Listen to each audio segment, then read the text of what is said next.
भगवान श्री हरि विष्णु जी कहते हैं, मृत्यु के बाद आत्मा को भोजन क्यों चाहिए होता है।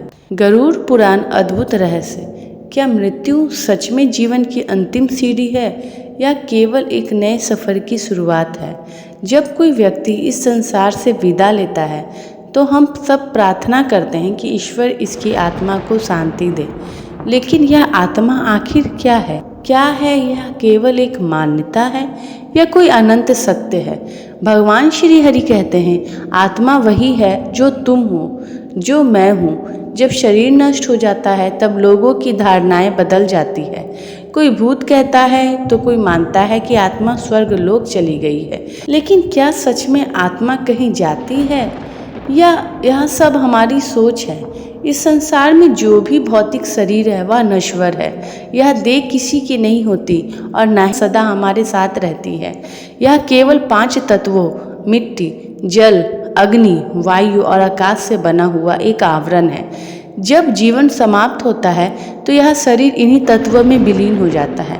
लेकिन आत्मा नष्ट नहीं होती, वह अविनाशी और शाश्वत रहती है। श्रीमद् भगवत गीता, वेद और पुराणों में कहा गया है कि आत्मा कभी नष्ट नहीं होती। वह केवल एक शरीर का त्याग कर दूसरे शरीर को धारण करती है। लेकिन यह प्रक्रिया कैसी होती है कि आत्मा स्वयं अपने नए जन्म का चुनाव करती है या फिर यह किसी अदृश्य शक्ति के हाथ में होता है? हमारे हिंदू शास्त्रों के अनुसार जब किसी जीव का जीवन समाप्त होता है तो उसकी आत्मा 3 संभावित भागों में से किसी एक पर प्रस्थान करती है। पहला आर्ची मार्ग, जो आत्मा को ब्रह्मलोक और देवलोक की ओर ले जाता है। दूसरा धूम मार्ग, जो पितरलोक तक पहुंचाने वाला मार्ग माना जाता है। तीसरा उत्पत्ति विनाश मार्ग, जो यमलोक एवं नरक की यात्रा करवाता है। लेकिन क्या आपने कभी यह सोचा है कि आत्मा को कौन सा पथ प्राप्त होगा? यह कैसे निर्धारित किया जाता है? क्या इसका आधार केवल भाग्य है या फिर हमारे कर्मों की भूमिका इसमें सर्वोपरि होती है? वेद, पुराण और श्रीमद् भागवत गीता में यह स्पष्ट रूप से वर्णित है कि आत्मा ना कभी जन्म लेती है और ना ही उसकी मृत्यु होती है।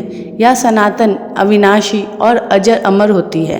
प्रत्येक जीवन में आत्मा एक नया शरीर धारण करती है और जन्म से लेकर मृत्यु तक अपने कर्मों के अनुसार जीवन जीती है। जब यह शरीर कमजोर होकर नष्ट होने की कगार पर पहुंचता है तब आत्मा इसे त्याग कर अपने अगली यात्रा की ओर अग्रसर हो जाती है। जब तक आत्मा पूर्ण स्वतंत्र नहीं होती या मोक्ष की प्राप्ति नहीं कर लेती तब तक उसका यह अनवरत चक्र जारी रहता है। केवल मनुष्य ही नहीं बल्कि सभी प्राणी, पशु, पक्षी, कीट, पतंगे, जलचर सभी आत्मा के उसी सनातन सिद्धांत के अंतर्गत आते हैं। आत्मज्ञान का पहला चरण यह समझना है कि यह नश्वर शरीर नहीं बल्कि चिरस्थायी आत्मा। भगवान नारायण ने श्रीमद् भगवत गीता में कहा है कि आत्मा ना तो जन्म लेती है और ना उसका कभी अंत होता है। यह अविनाशी और शाश्वत है, जो केवल एक शरीर से दूसरे शरीर प्रवेश होती है। जिस प्रकार मनुष्य पुराने वस्त्र को त्याग कर नए वस्त्र पहनता है, ठीक उसी प्रकार आत्मा भी एक निश्चित अवधि के बाद नया शरीर धारण करती है। हिंदू धर्म के प्राचीन वेदों और पुराणों में यह विस्तार से बताया गया है कि मृत्यु के उपरांत आत्मा को नया शरीर प्राप्त करने में कितना समय लगता है। जब कोई व्यक्ति इस संसार को छोड़कर जाता है तो सामान्यतः उसकी आत्मा तुरंत किसी नए शरीर में प्रवेश कर जाती है।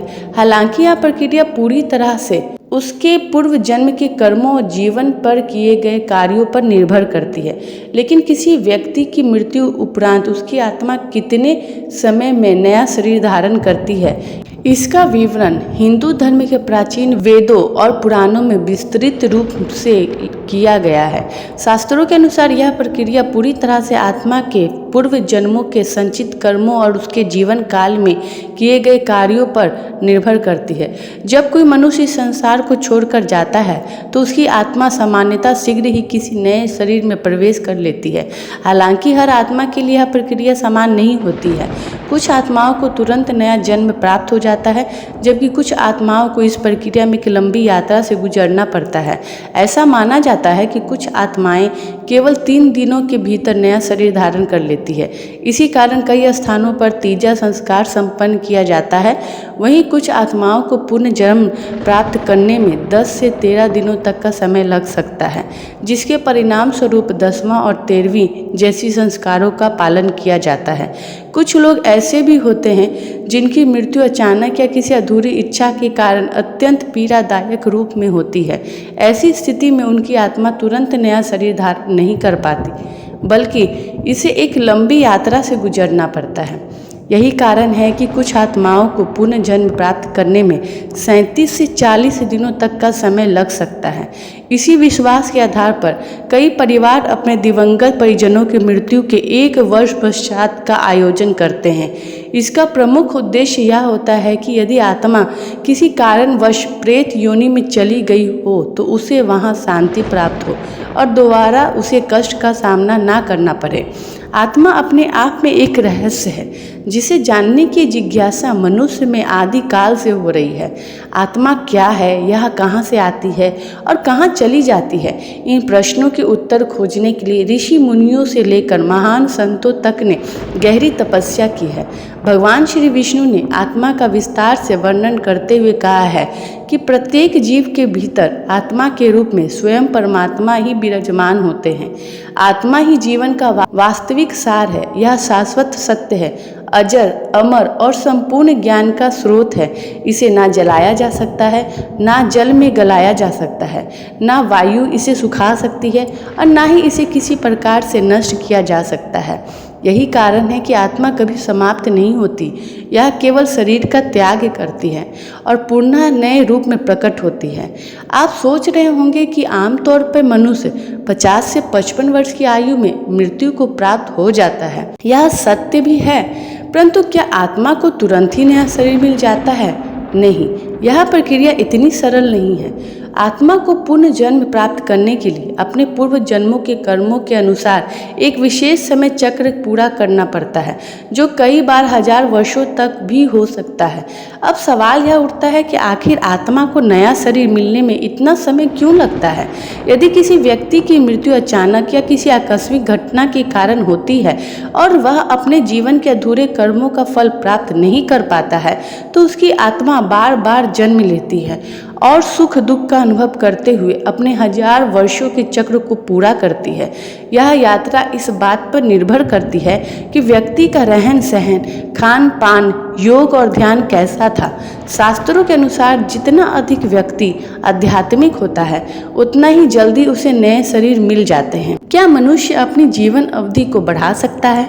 पुराणों में कई ऐसे उदाहरण मिलते हैं जिनसे योग और ध्यान की शक्ति के माध्यम से मनुष्य ने अपनी आयु को बढ़ाया और 1000 वर्षों तक पृथ्वी पर जीवन का आनंद लिया है। भगवान श्री राम, पांडव और भगवान श्री कृष्ण इसके सर्वोत्तम उदाहरण हैं। इन्होंने न केवल लंबे समय तक सांसारिक सुख दुख का अनुभव किया, बल्कि जब शरीर त्यागने का समय आया तो वृद्धावस्था को पीछे छोड़कर पुनः दिव्य स्वरूप धारण कर लिया। प्राचीन ग्रंथों और पुराणों में आत्मा के 3 स्वरूप बताए गए हैं: जीवात्मा, प्रेत आत्मा और सूक्ष्म आत्मा। यह तीनों अवस्थाएं आत्मा की यात्रा और उसके कर्मों के अनुसार निर्धारित होती है। प्राचीन शास्त्रों और पुराणों में आत्मा की अनंत यात्रा का वर्णन किया गया है।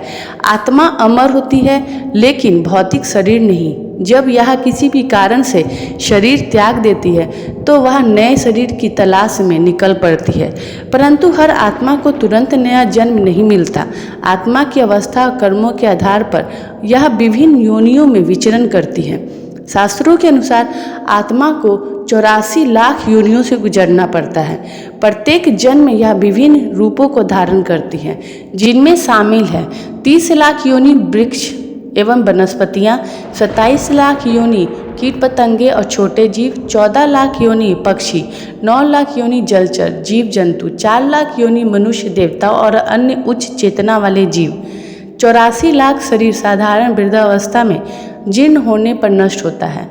जब जीवन समाप्ति की ओर बढ़ता है तो शरीर की सभी ऊर्जाएं एकत्र होकर अंतमुखी हो जाती हैं, परंतु यदि किसी आकस्मिक घटना के कारण मृत्यु अल्पायु में हो जाती है तो आत्मा की यह यात्रा अधिक रहस्यमय और जटिल हो जाती है। जब मृत्यु का समय आता है तो आत्मा स्थूल शरीर से मुक्त होने लगती है। मुख, नाक, आँख, कान और अन्य उत्सर्जन मार्ग आत्मा के निकलने के द्वार बनते हैं। दुष्ट कर्म करने वाले लोगों की आत्मा मल मूत्र के मार्ग से निकलती है, जिससे उसे गहन पीड़ा होती है। सत्कर्मी और योगियों की आत्मा ब्रह्म रंध्र शीर्ष मार्ग से निकलती है, जिससे वह बिना कष्ट के शरीर त्यागती है। आत्मा जब स्थूल शरीर छोड़ती है तो वह सूक्ष्म शरीर में प्रवेश कर जाती है। यह सूक्ष्म शरीर स्थूल शरीर जैसा ही दिखता है, लेकिन अदृश्य होता है। लेकिन खुद को देखने में आत्मा असमर्थ होती है। मृत्यु के तुरंत बाद आत्मा अपने मृत शरीर के आसपास ही मंडराने लगती है। वह अपने परिजनों को पुकारती है और उनसे बात करने की कोशिश करती है, लेकिन कोई उसकी आवाज़ नहीं सुन पाता। आत्मा अपने ही मृत शरीर को देखती है और अचंभित हो जाती है। मैं तो यहाँ हूँ, फिर यह मेरा शरीर क्यों पड़ा है? कोई मेरी बात क्यों नहीं सुन रहा है? कुछ आत्मा खुद को अब भी जीवित मानती है और अजीब व्यवहार करती है। जब किसी का अचानक निधन हो जाता है तो उसकी आत्मा तुरंत इस सच्चाई को स्वीकार नहीं कर पाती है।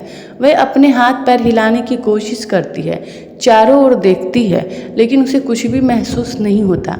उसे लगता है कि शायद यह सिर्फ एक सपना है जिससे वह जल्द ही जाग जाएगा। लेकिन मृत आत्मा जब अपने आसपास अपने प्रियजनों को विलाप करते देखती है तो उसे धीरे धीरे समझ आने लगता है कि अब वह इस दुनिया का हिस्सा नहीं रहा। घबराकर वह अपने पुराने शरीर में लौटने की कोशिश करती है, लेकिन जैसे ही वह पास जाती है तो उसे महसूस होता है कि अब वह उसमें प्रवेश नहीं कर सकती। वह हर संभव प्रयास करती है, लेकिन एक अदृश्य शक्ति उसे रोक देती है। जब तक अंतिम संस्कार की क्रिया नहीं हो जाती, वह अपने शरीर के पास ही मंडराती रहती है, मानो उसे छोड़ने को तैयार नहीं। मगर शरीर को जला दिया जाता है तो आत्मा को यह एहसास हो जाता है कि अब इस संसार से उसका नाता टूट चुका है और वह धीरे धीरे नई यात्रा की ओर बढ़ने लगती है। यदि शरीर को दफनाया जाता है तो आत्मा अधिक दिनों तक वहीं अटकी रहती है। उसे प्रतीत होता है कि उसका शरीर अभी भी वहीं है और वह उसे छोड़ नहीं सकती। यही कारण है कि कई आत्माएं कब्र के आसपास भटकती रहती हैं। मोह माया से कुछ आत्माएं अपने शरीर से अधिक अपने प्रियजनों से जुड़ी होती है। वे शमशान के बजाय अपने परिवार के आसपास रहने की कोशिश करती है, अपने प्रियजनों को पुकारती है और उन्हें छूने का प्रयास करती है, लेकिन कोई उनकी उपस्थिति को महसूस नहीं कर पाता। उनकी यह व्यथा उन्हें और भी अधिक पीड़ा देती है। लेकिन हिंदू धर्म ग्रंथों और पुराणों में इस विषय का विस्तृत वर्णन मिलता है। पुराणों के अनुसार जब भी कोई व्यक्ति मृत्यु को प्राप्त करता है तो उसकी आत्मा शरीर को छोड़कर अपनी यात्रा शुरू करती है। यह यात्रा 3 मुख्य मार्गों में से एक पर होती है और यह मार्ग केवल उस आत्मा के कर्मों पर निर्भर करता है। अर्ची मार्ग, यह मार्ग उन आत्माओं के लिए होती है जिनके कर्म अच्छे होते हैं। इन आत्माओं को ब्रह्म लोक या स्वर्ग लोक की यात्रा पर भेजा जाता है, जहां वे आनंद और शांति का अनुभव करते हैं। इस मार्ग पर यात्रा करने वाली आत्माएं मोक्ष प्राप्त करती है, अर्थात वे पुण्य जन्म लेने से मुक्त हो जाती हैं। धूम मार्ग, इस मार्ग पर चलने वाली आत्माएं पितृक की यात्रा करती हैं। इन आत्माओं का जीवन सामान्य होता है और वे कुछ समय तक पितृक में रहती हैं। वहाँ कुछ समय बिताने के बाद यह आत्माएं पुनः पृथ्वी पर जन्म लेती है और यह यात्रा एक चक्रीय प्रक्रिया बन जाती है। उत्पत्ति विनाश मार्ग, यह मार्ग उन आत्माओं के लिए होता है जो पापों से भरी होती है। ऐसी आत्माएं नरक में जाती है और प्रेत योनि में भटकती रहती है। इस मार्ग पर यात्रा करने वाली आत्माएं बहुत समय तक दुख भोगती है और कभी कभी फिर से धरती पर जन्म लेती है, लेकिन यह जन्म हमेशा पापों के निवारण के लिए होता है। अंततः सभी आत्माएं कुछ समय के लिए अलग अलग लोकों में रहती हैं। जब कोई व्यक्ति शरीर त्यागता है तो उसकी धारणा और विश्वास के अनुसार उसकी आत्मा अनुभव करती है। यदि उसे जीवन भर सिखाया गया हो कि यमदूत लेने आएंगे तो मृत्यु के बाद उसे यमदूत ही दिखाई देते हैं। वहीं जो मानते हैं कि मृत्यु गहरी नींद जैसी होती है तो वह सच में उसी अवस्था में चले जाते हैं। शास्त्रों के अनुसार शरीर में 7 चक्र होते हैं जो अलग अलग शरीर से जुड़े होते हैं। भौतिक, सूक्ष्म और कारण शरीर। भौतिक शरीर लाल, सूक्ष्म शरीर पीले और कारण शरीर नीले रंग का होता है। कुछ योगियों के अनुसार आत्मा नीले प्रकाश के रूप में दिखती है। योगी इसे सफ़ेद ज्योति मानते हैं। पितृपक्ष, भाद्रपक्ष पूर्णिमा में अश्विन अमावस्या तक आत्माओं के लिए विशेष होता है। जब पूर्वजों का श्राद्ध किया जाता है ताकि वह शांति पा सके। पितृपक्ष में पितरों की तिथि के अनुसार उनका श्राद्ध किया जाता है, जबकि सर्व पितृ अमावस्या पर उन पूर्वजों का तर्पण किया जाता है जिनकी मृत्यु तिथि ज्ञात नहीं होती। अमावस्या और पूर्णिमा को भी पितरों का स्मरण कर उन्हें तृप्त किया जाता है। शास्त्रों में पितृ यज्ञ का विशेष महत्व बताया गया है, जिससे पूर्वज संतुष्ट होकर आशीर्वाद देते हैं। अब सवाल उठता है, क्या कोई अपनी इच्छा से जन्म और मृत्यु को नियंत्रित कर सकता है? शास्त्रों के अनुसार इच्छा से शरीर त्यागना संभव है, लेकिन इच्छा से जन्म लेना अत्यंत जटिल प्रक्रिया है। महाभारत में भीष्म पितामह का उदाहरण मिलता है, जिन्होंने इच्छा अनुसार देह त्यागा था। प्रत्येक जीव अपने कर्मों, संस्कारों और इच्छाओं के अधीन रहकर नया जन्म ग्रहण करता है। यह एक अचेतन प्रक्रिया होती है, जहाँ पिछले जीवन के कर्म बीज रूप में अगले जन्म का निर्धारण करते हैं। इसे समझना गणितीय समीकरण की भांति है, लेकिन कुछ आत्माएं अपनी इच्छा से जन्म का स्थान और परिस्थिति चुन सकती है। भगवत गीता में आत्मा को अविनाशी बताया गया है। किसी भी भौतिक तत्व का प्रभाव नहीं पड़ता।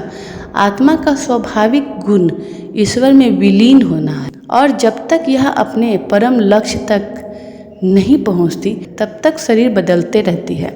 आत्मा को सामान्य रूप से देख पाना कठिन है। इसके लिए ईश्वर की कृपा और सूक्ष्म दृष्टि आवश्यक है। आत्माओं में पृथ्वी तत्व नहीं होता, इसीलिए वे वायु की तरह गतिशील होती हैं।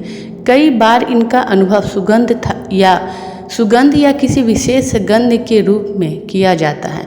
आत्माएं स्वयं अच्छी या बुरी नहीं होती, बल्कि उनके साथ जुड़े संस्कार और मन ही उन्हें ऐसा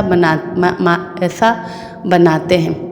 अविद्या और मोहवश कुछ लोग तंत्र मंत्र के भ्रम में फंस जाते हैं, जबकि वास्तव में इनका कोई अस्तित्व नहीं होता।